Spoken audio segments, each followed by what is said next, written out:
Hi viewers, welcome to movie memes. మనకి industry first నుంచి మనం గమనించినా కూడా ఎన్టీఆర్, ఏఎన్ఆర్, ఆ తర్వాత బాలయ్య బాబు, చిరంజీవి, వీళ్ళిద్దరూ రెండు కళ్ళు లాంటి వాళ్ళు. నాలుగు స్తంభాలు ఎవరు అంటే మనకి వెంకటేష్ గారు కావచ్చు, నాగార్జున గారు కావచ్చు, వీళ్ళందరూ అయితే వస్తారనమాట.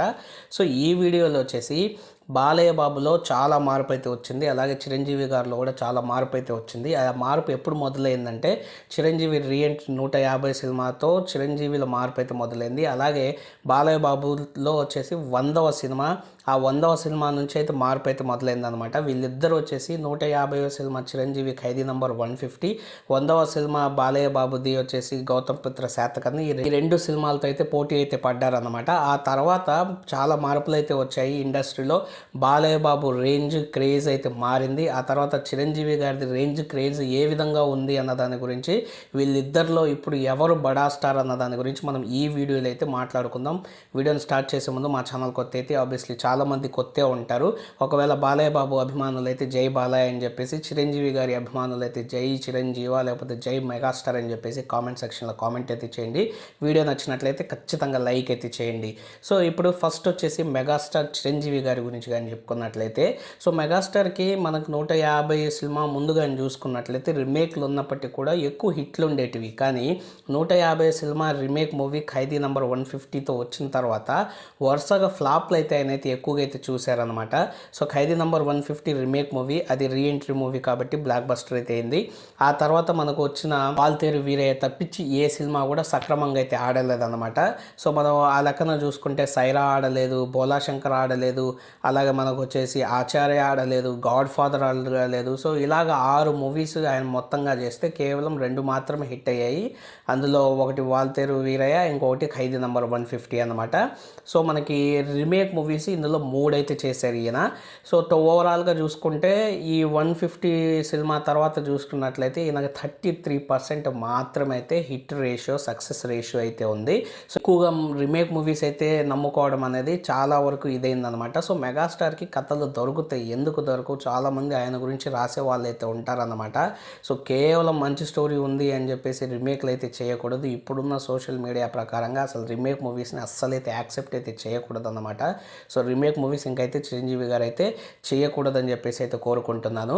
సో ఇలాగా ఈయన 6 సినిమాల్లో 33% సక్సెస్ రేషియో అయితే పెట్టుకున్నాడు అనమాట. సో ఇలాగ చిరంజీవి గారు డౌన్ అయితే అయ్యారు కొంచెం క్రేజ్ ప్రకారంగా చూసుకున్నట్లయితే. ఇప్పుడు బాలయ్య బాబు గురించి అయితే చూద్దాం. సో బాలయ్య వచ్చేసి 100వ సినిమా నుంచి డిఫరెంట్ స్టోరీస్ ఎన్నుకోవడం అయితే స్టార్ట్ అయితే చేశాడనమాట.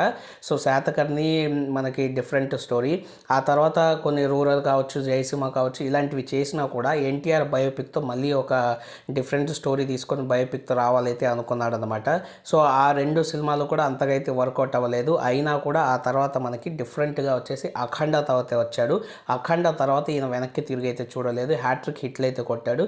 సో అఖండలో అఘోరా లాగా యాక్ట్ చేశాడు. ఆ తర్వాత వీరసింహారెడ్డి కమర్షియల్ మూవీ చేయాలని చెప్పేసి మాస్ మసాలాతో అయితే చేశాడు. దాంట్లో కూడా డిఫరెంట్ షేడ్స్ అయితే ఉంటుంది క్యారెక్టర్కి. సో ఆ తర్వాత భగవంత్ కేసరి అయితే చేశాడు. సో భగవంత్ కేసరి కూడా మనకు వచ్చేసి డిఫరెంట్ స్టోరీ, శ్రీలీలకి తండ్రిలాగా అయితే చేశాడు అనమాట. సో ఈ సినిమా కూడా అయితే డిఫరెంట్గా అయితే ఉంటుంది. అండ్ అలాగే జయసింహ కూడా కొంచెం డిఫరెంట్ స్టోరీనే. సో మనకి అది కూడా కొంచెం డిఫరెంట్ స్టోరీనే, కమర్షియల్ మూవీ అయినప్పటికీ కూడా. ఇప్పుడు డాకు మహారాజ్తో అయితే వస్తున్నాడు. సో ఈ డాకు మహారాజు కూడా డిఫరెంట్గా అయితే ఉండబోతుంది. సో కెరీర్లో ఆయన వయసుకు తగ్గట్టు క్యారెక్టర్స్ అయితే చూసుకుంటున్నాడు. అలాగే పాత్రలు వచ్చేసి కొంచెం డిఫరెంట్గా, ఎంగేజింగ్గా, ఇంట్రెస్టింగ్గా ఉండేటట్లయితే చూసుకుంటున్నాడు అనమాట.